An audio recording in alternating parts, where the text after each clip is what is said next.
বিশ্ব উষ্ণায়ন রুখতে ও সমাজে বৃক্ষচ্ছেদন প্রতিরোধে দুটি গাছকে কনে ও বট সাজিয়ে বিয়ে। বেলডাঙ্গার থানার দলুয়া দক্ষিণ পাড়ার মন্দির প্রাঙ্গণে বটপাকুড় গাছের বিয়ে দেখতে মানুষ ঢল নামে মন্দির প্রাঙ্গণ। অতিথি আপ্যায়নে প্রায় ৩,০০০ আত্মীয় স্বজন।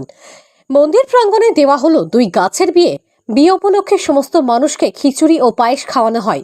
বট ও পাকুড় গাছের বিয়ে দেখতে ঢল নামে মানুষের। বিয়ে দিলাম, গাছটা বড় হয়েছে, গাছটা লাগিয়েছি আমরা, সেই জন্য তার বয়স হয়ে গেছে, বট গাছে বিয়ে দিতে হয়, তাই বিয়েটা আয়োজন করে বিয়েটা দিলাম। আর কোনো কারণ আর কারণ আছে, গাছটা লাগিয়েছি, গাছটা লাগানো শুন ভালো, আর সবাই গাছটা লাগাক।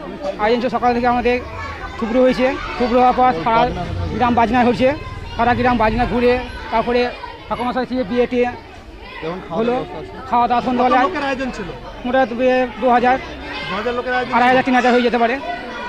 কি খাওয়ালেন? খাওয়া বলতে এখন চিনি মিষ্টি দই এসব হয়েছে, সন্ধ্যাবেলায় খিচুড়ি, ৫ তরকারি, চাটনি এসব আছে। উত্তরে টানা বৃষ্টি হলেও দক্ষিণে সেইভাবে দেখা নেই বৃষ্টির। বেড়ে চলেছে বিশ্ব উষ্ণায়ন, তাই বিশ্ব উষ্ণায়ন রুখতে ও সমাজে বৃক্ষচ্ছেদন প্রতিরোধে দুই গাছকে কনে ও বট সাজিয়ে বিয়ে দেওয়া হলো মুর্শিদাবাদ জেলার বেলডাঙ্গায়। পাকুড় গাছকে কনে ও বট গাছকে পাত্র বানিয়ে বিয়ে দেওয়া হলো বেলডাঙ্গার দলুয়া দক্ষিণ পাড়ার মন্দির এলাকায়। গাছের প্রতিষ্ঠাকে কেন্দ্র করেই এই বিবাহের আয়োজন করা হয়। এ যেন দেখে মনে হবে পাত্র বা পাত্রীর বিয়ে, তবে পাত্র পাত্রীর বিয়ে বটে, গাছের বিয়ে বলে এলাহি আয়োজন কিন্তু কম ছিল না। বিয়ে উপলক্ষে খাওয়া দাওয়া, নাচ গানে মেতে উঠেছেন এলাকার স্থানীয়রা। হিন্দু শাস্ত্র মতে বিয়ের রীতি অনুযায়ী পালন করা হয় সমস্ত কিছুই। পাশাপাশি বট পাকুড় গাছ থাকলে তাদের বিয়ে দিতে হয়। এই রীতি মেনেই ধুমধাম করে বিয়ে দেওয়া হলো গাছ দুটির। নতুন গাছের প্রতিস্থাপন করে বিষ্ণুমতে বট ও বৃক্ষের বিয়ের আয়োজন করা হয়। কন্যা সম্প্রদান করেন পলাশ মণ্ডল ও বিবাহের আশীর্বাদ করেন উৎপল মণ্ডল। বিয়েতে আমন্ত্রণ দেওয়া হয়েছিল আত্মীয় স্বজন ও গ্রামের শতাধিক নারী, পুরুষ ও শিশুদের। দূর দূরান্ত থেকে এই বিয়ে দেখতে আসে সাধারণ মানুষেরা। গাছের বিয়ে দেখতে এসছি। গাছের বিয়ে? হ্যাঁ, বিয়ে গাছের কি গাছের বিয়ে হলো আজকে? বট গাছে, গাছের? পাকুড় গাছের সঙ্গে হয়, এখন কাঠের সঙ্গে হলো। বট গাছ আর কাকুর, বট গাছ আর কাকুর, পাকুড় গাছ ঠাকুর গাছ। এই বিয়ে কেন হলো? হলো। আইব্রো থাকবে সেজন্য বিয়ে হলো, আইব্রো থাকবে সেজন্য বিয়ে হলো। বিয়ে উপলক্ষে ভুরিভোজের আয়োজন হয় প্রায় ২,৫০০ মানুষের। জানা গিয়েছে বিশ্ব উষ্ণায়ন রুখতে ও সমাজে বৃক্ষচ্ছেদন প্রতিরোধ এবং বৃক্ষরোপণের বার্তা দেওয়ার উদ্দেশ্যে এলাকার বাসিন্দারা এই অভিনব উদ্যোগ গ্রহণ করেছে। বিয়ের রীতি মেনে নতুন কাপড় পরিয়ে বিয়ে সম্পন্ন ও বটপাকুড় গাছের অনুষ্ঠানটি জাঁকজমকভাবে করা হয়েছে যাতে মানুষ সহজেই আকৃষ্ট হয়। এতে মানুষ সচেতন হবে বলে দাবি উদ্যোক্তাদের। আমি ছেলের মা। ছেলের মা? তো ছেলের বিয়ে কেন দিলেন এখন?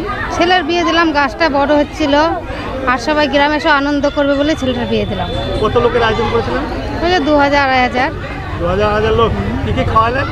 কি খেলেন? কি খেলেন? আপনি তো ছেলে পক্ষ। এখন মিষ্টি, পায়েস সব হলো, রাত্রে খিচুড়ি, ৫ তরকারি, চাটনি সব হলো। গ্রামের বাসিন্দারা জানান ষষ্ঠী গাছ আইবুড়ো ছিল, তাই ষষ্ঠী গাছের পাশে আরো একটি গাছ লাগিয়ে গাছকে আমরা বিয়ের ব্যবস্থা গ্রহণ করলাম। সমস্ত কিছু নিয়ম মেনেই বিয়ের ব্যবস্থা গ্রহণ করি। বিয়ে উপলক্ষে দুপুরে ছিল খিচুড়ি ও পায়েস। পুরোহিত জানান হিন্দু শাস্ত্র মতে বট ও পাকুড়ের গাছ পাশাপাশি লাগানো থাকলে তাদের বিয়ে দিতে হয়। এখানে নতুনভাবে দুটি গাছ প্রতিস্থাপন করা হয়েছে, তাই গ্রামের বাসিন্দারা তারা এই বিয়ের আয়োজন করে। যেভাবে পাত্র ও পাত্রীর রীতি অনুযায়ী বিয়ে হয় সেইভাবেই এই বিয়ের ব্যবস্থা গ্রহণ করা হয়েছে। দেশের মঙ্গলের জন্য, নিজের মঙ্গলের জন্য আর গাছটাকে প্রতিষ্ঠা করার জন্য আমাদের হিন্দু ধর্মের প্রচলন যে একটা বৃক্ষ লাগালে, বট বৃক্ষ, অসুস্থ বৃক্ষ লাগালে তাকে প্রতিষ্ঠা করতে হয়। প্রতিষ্ঠাকে কেন্দ্র করে বিবাহের আয়োজন করা হয়। সেই বিবাহের আয়োজনে এই পূজাটা করা হয়।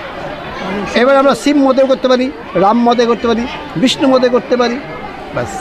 হ্যাঁ, এটা খুবই ভালো জিনিস, গাছ লাগানো খুব ভালো। গাছ লাগালেই মঙ্গল প্রার্থী করা যায়, মঙ্গল আবাহন করা যায়, গাছের দ্বারা মঙ্গলও হয়। হ্যাঁ, মর্তধামে বৃক্ষ না থাকার জন্য আকাশে ভয়াবহ গরমের উত্তাপ দেখা যায়। হ্যাঁ। মুর্শিদাবাদ থেকে কৌশিক অধিকারীর রিপোর্ট, লোকাল 18 বাংলা।